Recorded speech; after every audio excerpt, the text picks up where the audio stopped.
We are back on Coach's Corner East from the Pizza Hut in Galleon. So glad to be here on this Wednesday, September 1st. Our show is brought to you in part by Steve Kurtzman and Associates at Innovative Recycling, 352 South Street in Galleon. Candy Bolin at Bolin Realty, 2 blocks west of the Uptown Galleon Square. John Cross at Cross Carpet and Custom Floors, 302 North Seltzer Street, downtown Crestline. It's a pleasure to welcome to the microphone for the first time this year head football coach at Colonel Crawford High School, Ryan Teglovic. Coach Teglavic, great to see you again. Yeah, I'm glad to be here.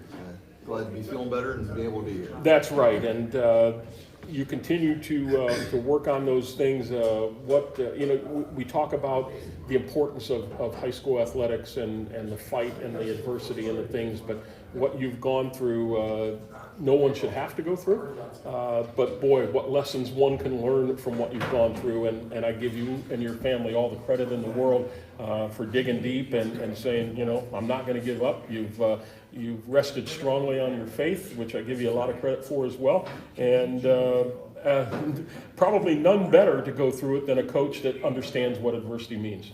Well, I appreciate that, Mike.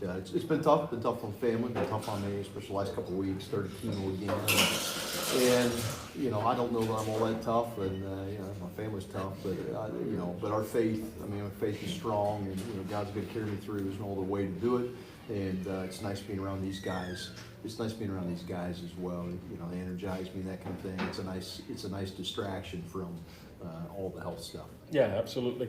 Well, Coach Bruner did a great job the last 2 weeks filling in, but as I mentioned, it's great to have you back. And boy, I thought about we are the home of iconic rock in North Central Ohio, and we play a lot of Aerosmith, and the song that came to mind today was Train Kept A-Rollin'. And for the Colonel Crawford Eagles, you just keep rolling. You go on the road after a nice home win to start the season. You go take on Smithville out of the Wayne County Athletic League, and you defeat them handily again, 49-14. You're up 21-0 after the first quarter, and 42-0 after 3. And it's just crazy how the offense is rolling. You have to be happy, you and your staff, with what you're seeing so far, especially with a brand new quarterback. Yeah, very happy. We lost some really good players last year. We lost several All-State players last year. We had a couple of those guys back too. So, we've got about 5 starters back on both sides of the football. We thought we would have a solid football team, and our guys come to work every day. They work hard in the weight room, and our system's been in place. We've been running a variation of the same offense for 14 years, and a variation of the same defense, with some tweaks here and there for 14 years. So our guys understand what they're supposed to do.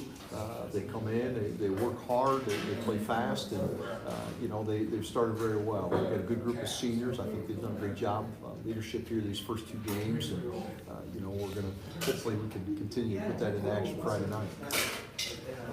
Lincoln Molikoff had 2 short runs in the first quarter for a TD. Cam Lord, Carson Fickner for a 32-yard pass, and you're on your way. Molikoff with a 53-yard touchdown catch from Lord to make it 28-0 at half, and 42-0 after the third quarter with 2 more Lincoln Molikoff runs. Trevor Vogt ended up scoring on a 92-yard kickoff return, and Lincoln Molikoff, 198 yards total offense, 108 rushing, 90 receiving, and 5 TDs. And it almost seemed last week when Coach Bruner was here that he kind of challenged Lincoln a little bit, and it sounds as if he responded.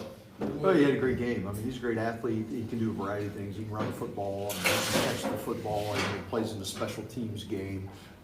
He had a great game. He put up 5 touchdowns. You're obviously having a great game. But he'd be the first to tell you, offensive line, is playing very well right now. He's got a lot of athletes around him as well. So there's a lot of guys out wide that can catch the football, and like you said, Cam's settling in and having a good year, and there's other guys around there in the backfield too. I don't think it's a team that you can just pigeonhole in on one guy and say, hey, look, this is the guy we're going to stop. Although Lincoln had a heck of a game last week, and I think he'll probably have a ton more great games for us. We've got a few weapons there offensively, and if our offensive line continues to play well, continues to improve, we'll put up some statistics. I know it's only week 2, but you are the top offense in the Northern 10 Conference, 433 yards per game average, 281 on the ground and 152 in the air. You're about 70-30 pass.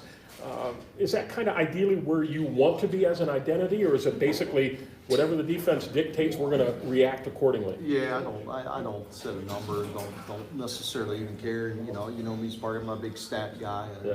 I'm not even necessarily a scoreboard stat guy. I'm what's it look like on film Saturday morning? These guys know that. That's what I look at film Saturday morning. Hey, what things are we doing well? What things do we need to do better? And if the amount of things that we're doing well are more than the amount of things we're not doing well, we're probably winning football games. And so far we've been doing that, and we'll continue to try to do that every week. You're also the top defense as well, and you mentioned you're not a statistics guy, but only 143 yards per game. And kind of to use a baseball analogy, when teams come out of spring training, they always say, well, the pitchers are going to be ahead of the batters. At this point, after 2 weeks, do you feel that one side of the ball is ahead of the other? Or I don't necessarily. I thought our defense played really well last week, and we knew guys on the back end were going to. We had a second-team All-State guy at safety. Carter Valentine coming back, Caulen Spangler is back. As a corner for us and a good year for us last year. We've got linebackers, Carson Fickner back. And, so we knew our back end was going to be pretty solid this year. We knew that what we needed was our front four to continue to get better. I guess maybe that was the best thing out of last week, because I thought our front four got a lot better. Smithfield's big up front, and I felt like our four guys up front started to reach and match that level of intensity that back end has. So it was good to see a defense play very well. another situation, just like it was against Riverdale, where you have an opportunity to get young kids in and Friday night under the lights experience, and that is, I think, priceless. That's what builds not teams, but builds programs. When you can get those young kids in, you had an opportunity to do it again.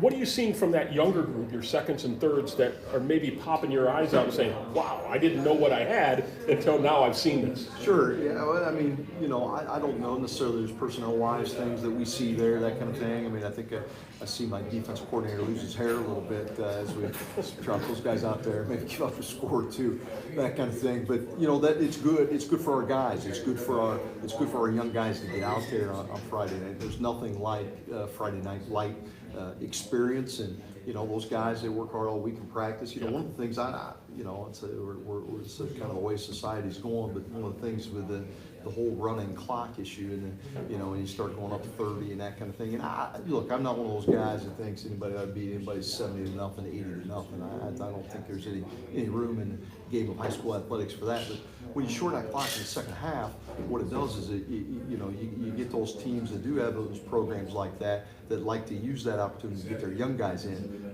Now you don't have necessarily as much opportunity, about half that opportunity to get your young guys in the second half of a game and get them that kind of experience. So that's one of the things I don't like about the running clock, but I think they're probably going to change it for me. No, probably not. We're going to take a break here and come back and talk to the athletes around the table.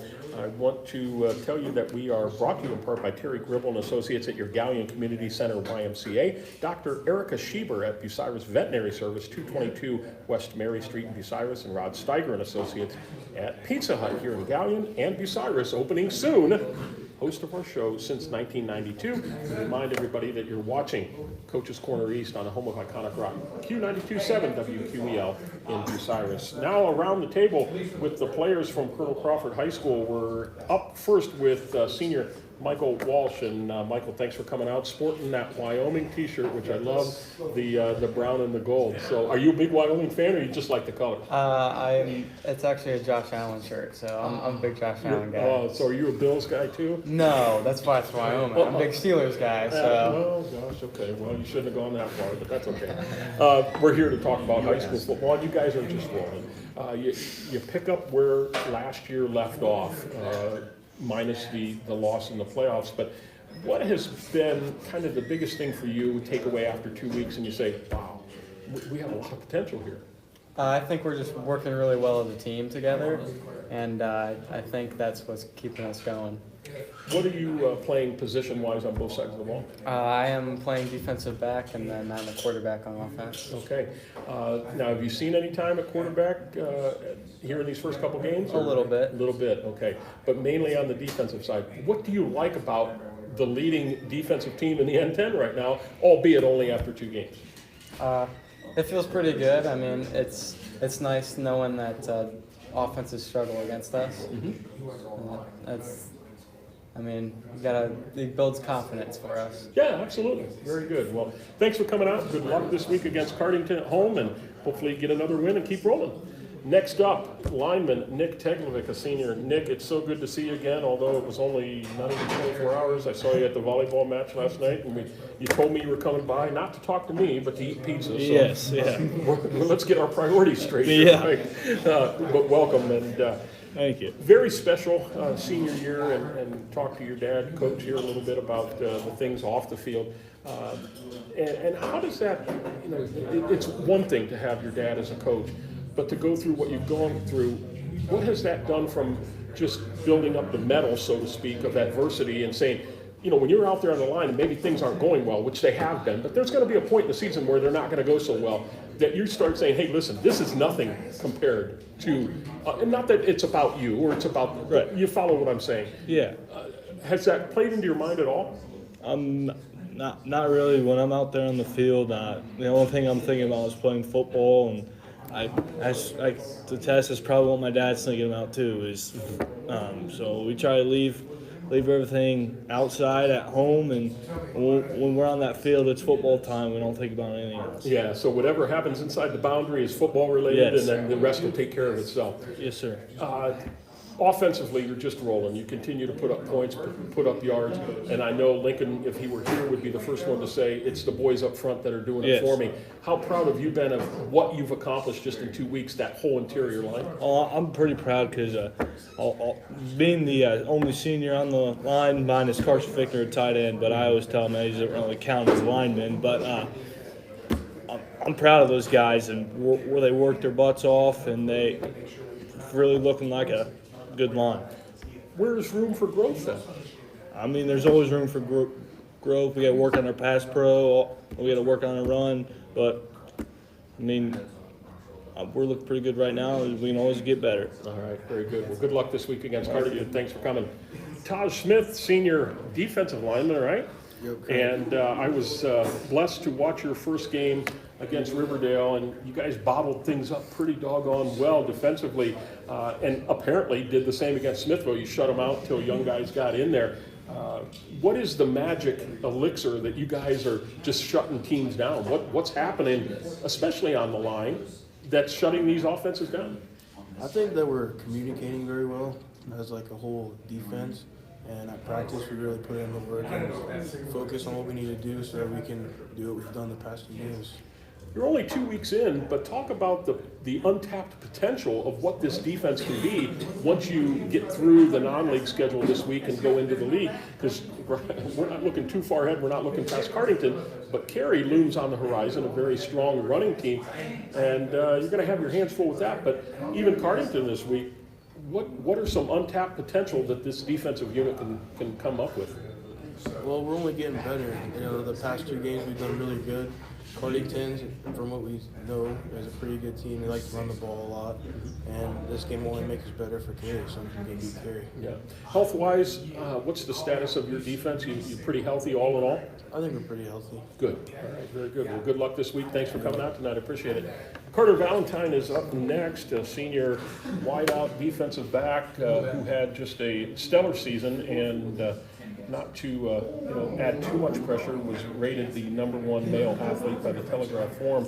But you missed week 1 due to an injury in the scrimmage, and maybe I'm bad omen because I was sitting right next to you shortly after it happened, and you didn't get to play against Riverdale, but you did get limited time against Smithville. How happy were you to get back out on the field with your boys?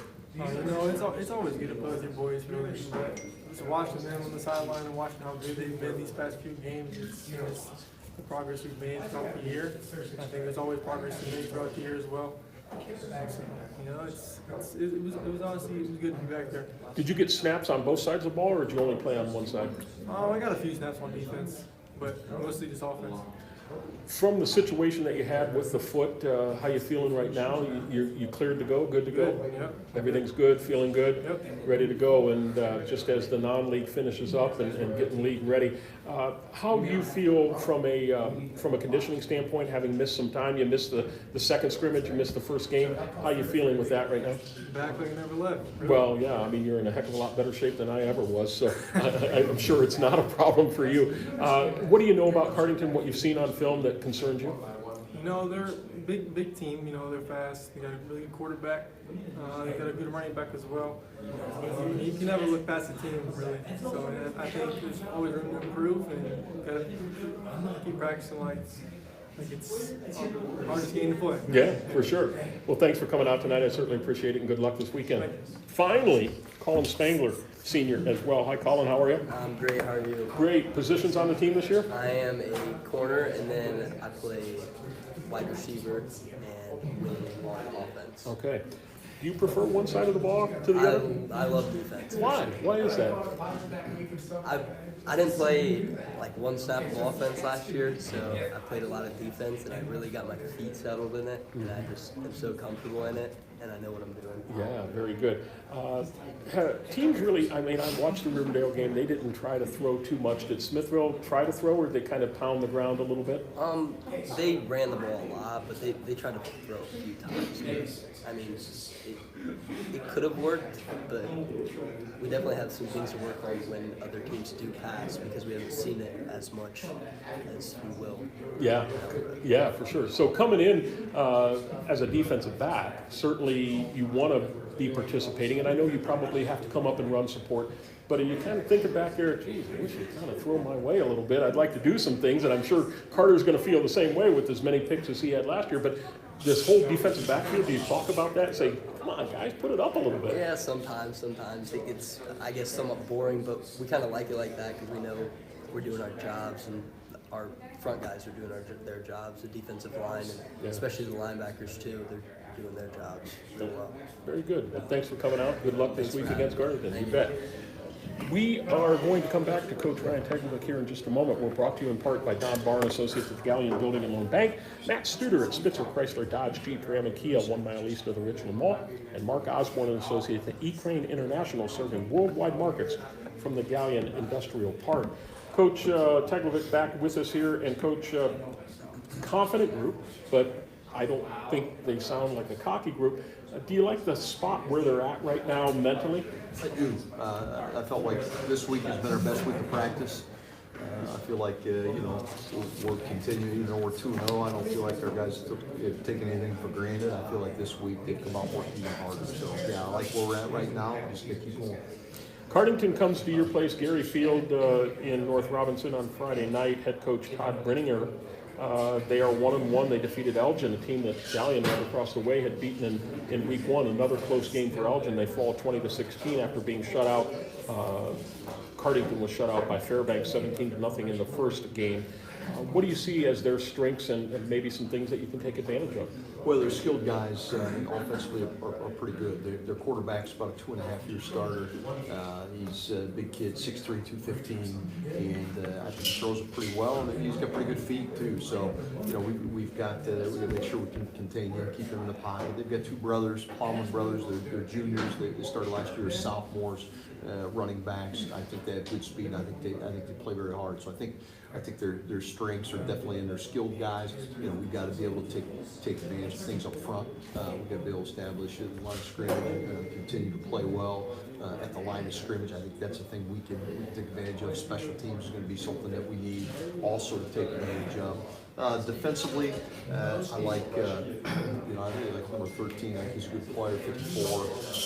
They've got 3 or 4 guys on that side of the ball that I think, you got to make sure that you block, and so as long as we can get that done, we get to take advantage of some things scheme-wise to make sure that those 3 guys or 4 guys are taken care of in particular.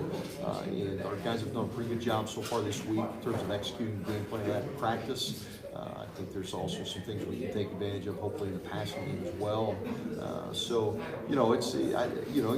this team is going to be a challenge for us. I think they're, you know, they, like you said, they won against an Elgin team last week. It's a decent football team, and you know, the first week they got shut up by Fairbanks 17-0. But you know, Fairbanks is a decent team from what I've seen on film, and then from what I've seen of their school. I think they played Indian Lake last week. So yeah, I think they're a decent team as well. Good. Lower games, JV and freshmen. Have you had a freshman game yet? Or? No, we haven't had a freshman game yet. We should get those guys going. I'm sure they're chomping. They'll open their season up a week from Monday. Okay. And our JV's 2-0, playing well, and they'll go to Seneca East this Saturday. Okay, very good. Well, good luck to you this weekend. Thanks so much for coming out. It's such a blessing to see you again, and you're looking great. Hang in there. And hopefully next week we'll talk about a third win and getting ready for Northern 10 action play. Yeah, thanks, Mike. You bet. We're going to take a quick break here, and we will be in with the Crestline Bulldogs right after this timeout.